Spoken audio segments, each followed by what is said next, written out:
Bonjour à toutes et à tous et bienvenue dans cette troisième vidéo et qui est toujours consacrée à MS Project, le logiciel de gestion et de planification de projet.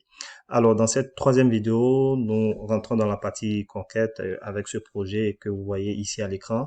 Donc, il s'agit d'un projet de développement d'une application de gestion de projet et sachez que c'est un projet réel, seulement qu'il a été simplifié avec certaines informations confidentielles qui ont été retirées. Donc, j'ai cette permission d'utiliser ce projet avec quelques modifications, bien entendu. Donc, ce projet sera divisé ici en 5 phases. Donc, une phase planification, une phase conception, une phase développement, une phase test et une phase mise en production. Alors, l'objectif n'est pas de faire un cours de gestion de projet, encore une fois. Donc, pour les personnes qui ont besoin de certaines informations, certaines explications, désolé, vous pouvez me les mettre en commentaire afin que nous puissions soit en discuter ou faire une seconde vidéo. Et, et nous voyons très bien ici que chaque phase comprend différentes tâches. Encore une fois, j'ai simplifié ces tâches dans la mise en œuvre de ce projet concrètement. On a plusieurs tâches qui rentrent en ligne de compte. Il y aura des différents jalons et des différents livrables qui vont avec. Mais là, nous simplifions pour mieux expliquer la planification de ce projet et son suivi dans MS Project. Donc, nous allons aller directement dans MS Project, faire les paramétrages de base qui sont très essentiels avant de commencer à saisir notre projet et rentrer les informations qui y sont. Allez, let's go. Alors, à l'ouverture de MS Project, nous avons cette fenêtre contextuelle qui s'ouvre devant nous. Nous allons aller sur nouveau projet, comme nous l'avons spécifié dans la vidéo 2.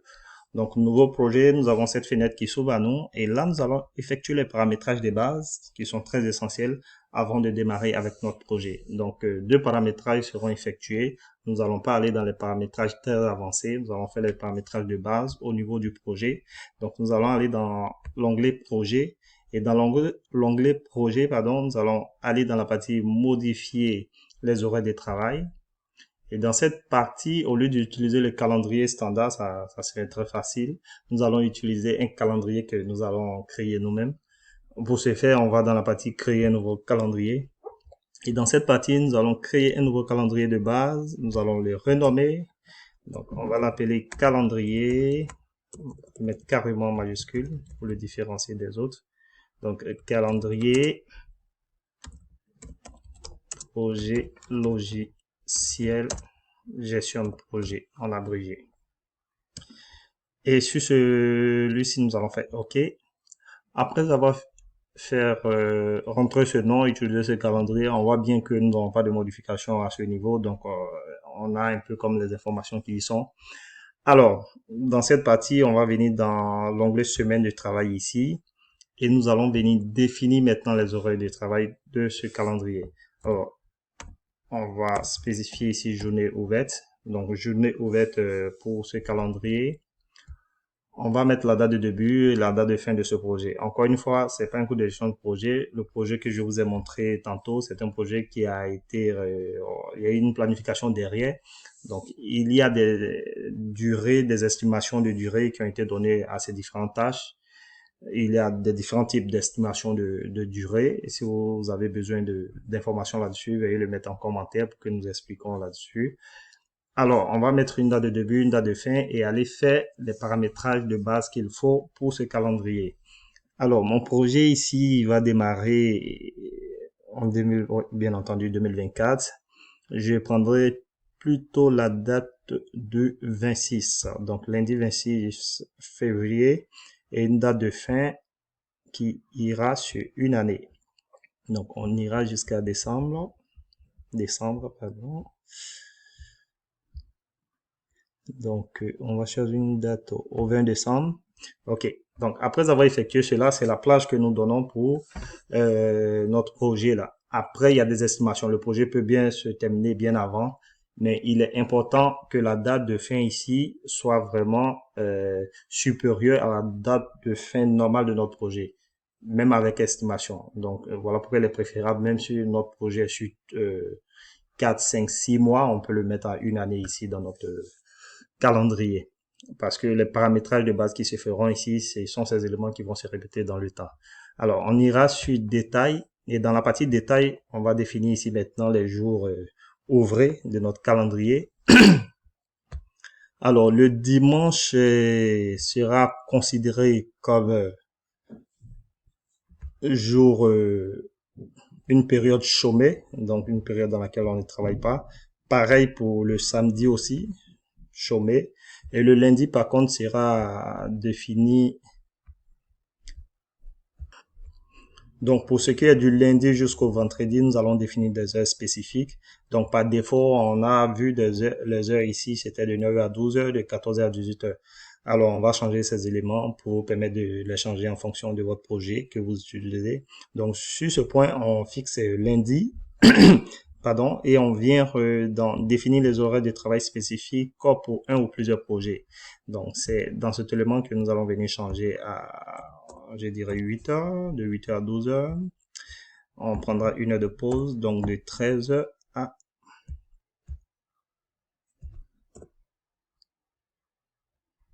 16 heures. Voilà.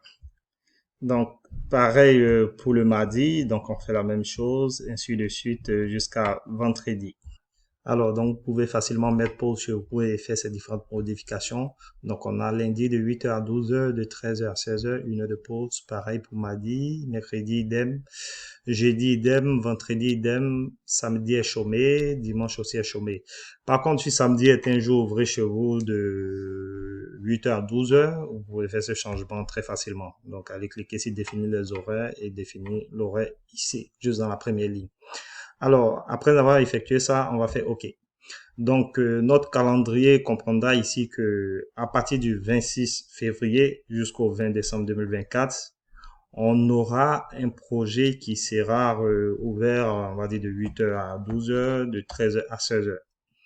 Maintenant, si vous avez des exceptions, c'est-à-dire tout ce qui est férié et autres derrière, on vient les mettre dans la partie exception ici. Donc, je vais juste mettre une exception. Après, vous pouvez mettre le reste en fonction de votre utilisation. Donc, je mettrai 1er mai, qui est généralement la fête des travailleurs, je pense bien, ouais, en fonction des pays. 1er mai. Donc, fête du travail.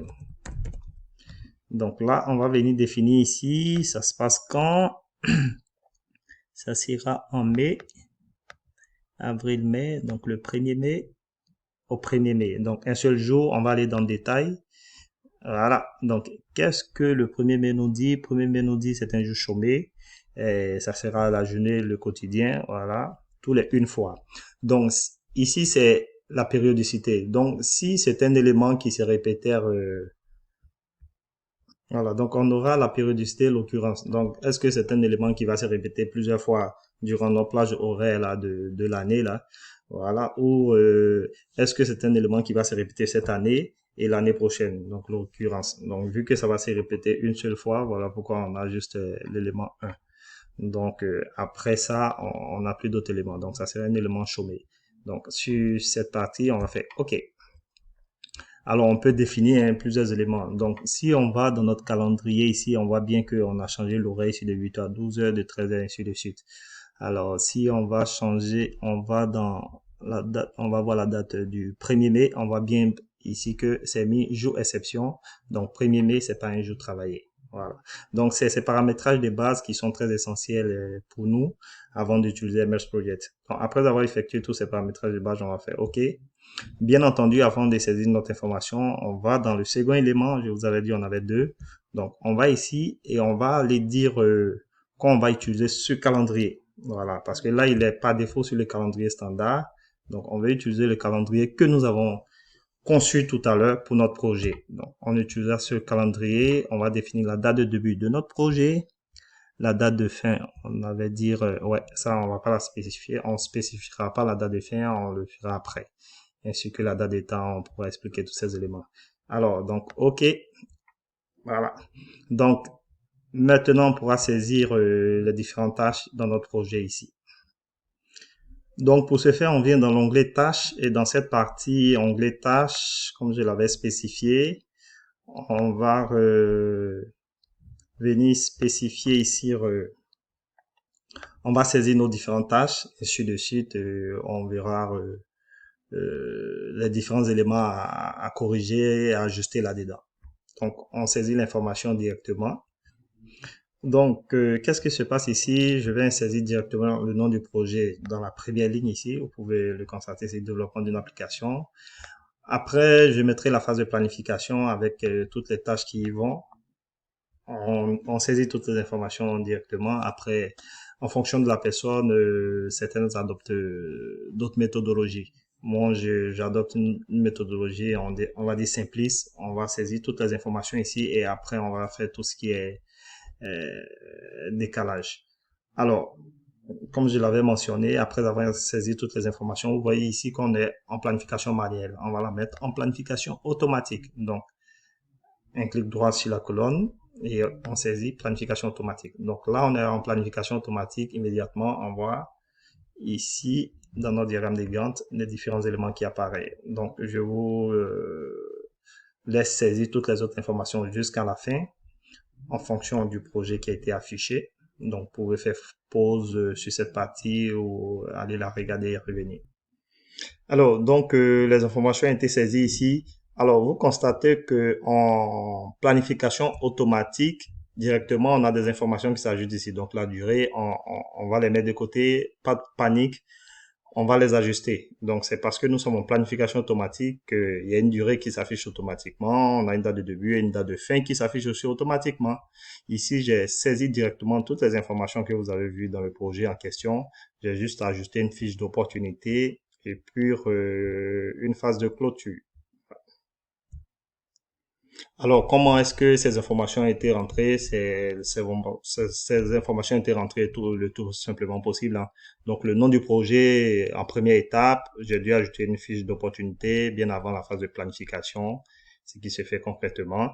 Donc, après la phase de planification, j'ai ajouté toutes ces phases qui sont ici. Après, on a la phase de conception. J'ai ajouté aussi les différentes tâches, pardon, ainsi de suite. Alors, on va dans notre projet.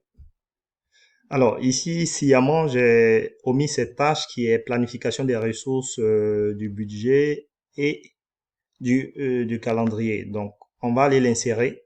On va aller l'insérer. Je le fais sciemment. Donc, on va copier cette tâche.